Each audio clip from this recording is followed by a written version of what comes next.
Turƙash an ga jifar Ladidi ta Bulus a hotel. Ana ta zagin Momi Gombe kan bayyana ƙirji a waje. A halin yanzu dai Momi Gombe na shan suka bayan da wasu matsaloli suka rincaɓe, inda aka ga bidiyoyinta da take ta yi a social media, wanda aka ga ta je wani biki kuma ta bayyana ƙirji a waje. To a halin yanzu dai 'yan TikTok tun suna yi zagi direct, yanzu kuma sun koma yin zagi a fakaice. Wannan dai caccaka da ake ta yi wa ita Momi Gombe ya samo asali ne tun bayan ɓullar wannan bidiyo, wanda a halin yanzu kuma mutane da dama sun fara sako 'yan TikTok da kuma 'yan Kannywood ɗin ma a gaba, ganin yadda kowa ke yin shigar yadda ransa yake so. To ma sauraro ga dai kaɗan daga cikin faifan bidiyon ku gani idan ku, amma kafin nan ku danna mana subscribe. Matan cikin gida ku farka daga bacci, wallahi ku farka daga bacci. Ku adana mazajen ku kaunaci mazajen ku so mazajen ku. Kuna gani dai yanda yanzu matan social media suka lalace da matan Kannywood sun lalace. Dinki suke kasiyatin ariyatin, a tutso nono, a bulluko nono, a sa abu a dago shi, a tuntsuro shi, ana tafi ana girgiza. Kullum suna cikin ɗinka suturu, suna yin bidiyo suna ɗaurawa ba don komai ba saboda mazajen ku. Saboda mazajen ku su suka ɗaure musu gindi, su suke ba su uwar kuɗi, suke tijjima su da kuɗi, suke abin da suka ga dama. Ku duba ku gare wannan yarinya, ku ga wani ɗinki da ta kasiyata ariyatin, gaba ɗaya halittunta, rundunan nonanta ga su nan a waje, ga baki ɗaya, ga su nan kamfanin rufaidanta, ga shi nan sharara a waje, ga su nan bambu na nonuwanta, ga su nan gaba ɗaya a waje, ba don komai bane saboda mazan ku. Ta tutso su, ta nuno su kawai. To wannan me abin burgewa? Matan cikin gida ku rike mazajen ku da mutunci, ku rike mazajen ku da da'a, ku so mazajen ku, domin wallahi mazan nan su suke kwace muku maza, su suke kwace muku maza. Wa'annan na wajen su suke kwace muku maza. Ni ina ma so kuma in ja muku kunne mata, duk mace da ta san ta taba siyan abu wajen wata celebrity, to ku yi hankali, ofe suke badawa. Wallahi ofe suke badawa. Inda kin san cewa ki taba aika mijinki, kin ga wata abaya ko kin ga wani takalmi ko shu da bag, kin aika mijinki ya je ya sayo miki a sakon celebrity, to ofe ki bincike wayar shin kuna nan za ki ga suna chatting. Wallahi ofe suke badawa. Kun ga zairan farko za a ƙara, shikenan miji ya samu lamba, da sun ga cewa ya je yayi siyayyar 400, shikenan sai su gigice su haukace, a kwana a tashi zai ƙara musu jari. Mata ku bi a hankali, ku rika mazajen ku duba ku gani yanzu mata tallan jikinsu suke yi, sannan kuma 'yan kasuwannin celebrity nan ofe suke badawa domin mazajen ku bi a hankali mata, ina ja muku kunne. Riya dan sakwato kake kowaye, amma dai kai dan kashin babban bura uba ne dan sakwato. Yau kaga dan bura uba dan durin uwa, da wani da yazo yake aikata wannan mummunan abin da ka aikata, da yanzu ka kafe wata mutum, ka ishi mutum da zagi. Ka rasa mace da zaka je ka ana fita kasar wajen ma a ce a samu mace mai jiki a cika wata ta amsa sunanta, kai ka ci ka dauko wannan karafis, ka dauko wata aljana, haka na mata wani kiss, ba kunya ba tsoron Allah.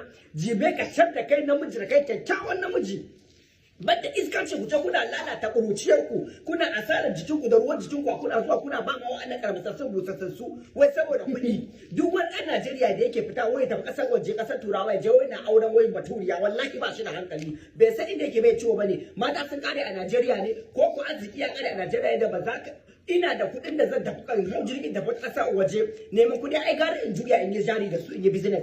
Da wasu ne suka yi haka, da tuni ku rika kafe su kuna zagin su, amma da yake ku ne ga shi nan baki shiru kake ji, ba kunya ba tsoron Allah. Jika kyakkyawa da kai DJ dan sakwato, ta koriya dan sakwato, ka zo har wani kisa kake da wata busasshiya, macen ma jita ba nan ba gaba ba baya, ba welcome ba bye bye, ita ka zo kana bi ramamman ma. Ai gara mata da cizo ya aura, kuma ku ce kuna auren tsofaffi, turawan ma tsofaffi ba yara ba, wai saboda kuɗi, saboda san abin duniya.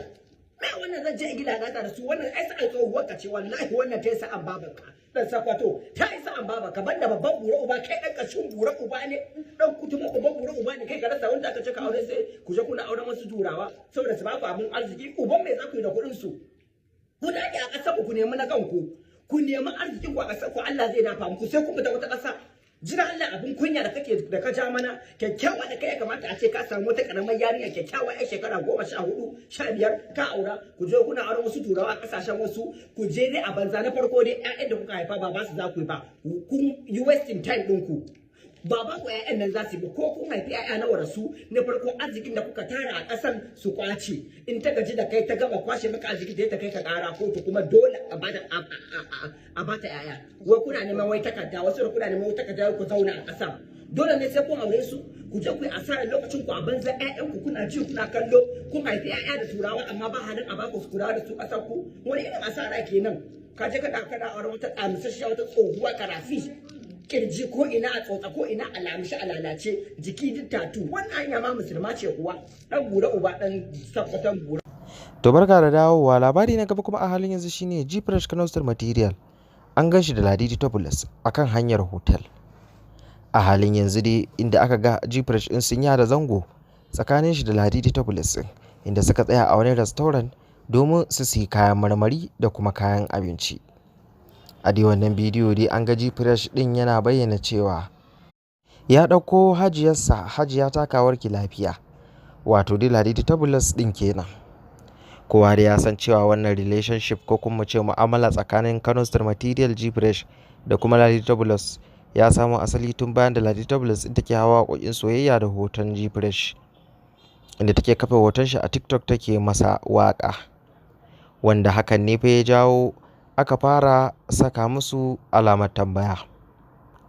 To ma sauraro ga dai faifin bidiyon ku gani idan ku, amma kafin nan ku daure ku danna mana subscribe. Yau daren Lahadi, yau mun fita yawo ni da amaryata na kai ta cin pizza da shinkafa, wato Hajiya Ladidi Topless. Takawarki lafiya, takawarki lafiya ƴan mata, takawarki lafiya kyakkyawa, takawarki lafiya amaryar G-Fresh Alamin da Kano State Material gwamnan gobe. Bayan mun je can mun ci pizza mun ci shinkafa, nace kuma ai baby ya kamata a ƙara miki da take away. Mana baby ki yanda kike so. Duk wani drink ki ɗiba ki ɗauba, duk wani lemuka na ƙasar Larabawa ki ɗauka, madara ce ta ƙasar Larabawa ki ɗauka ki sha. Yawwa nan muna zance ne na soyayya. Bidiyon na fara ɗaukar sa ma ana ɗaukar sa, ni ban san bidiyon bai ɗauki sound ba, so ban sani ba. Nace masa shi mai kashiya zuba mata leda don uban shi, zuba mata leda shege baleri, dan banza kawai. Mana to dan hayya ne shi ma. Ya tsaya na mini soki burutsu, ya ga Kano State Material G-Fresh Alamin jikinsa da rawa. Nace masa yauwa Hajiya Ladidi Topless amaryar G-Fresh, me zaki ce wa bisa kishiyanci da zaku ke da Maryam Nicki Minaj, ke da Maryama, me zaki ce? Tace ai ni ina Kano ita tana Abuja. Ai babu matsala ai, babu matsala ai. Maryam ai kanwata ce. Lafiya nace ni na rike ni in nace ina so yanda kike so na ina mutuwar sanki mutuka raba takalmin kaza.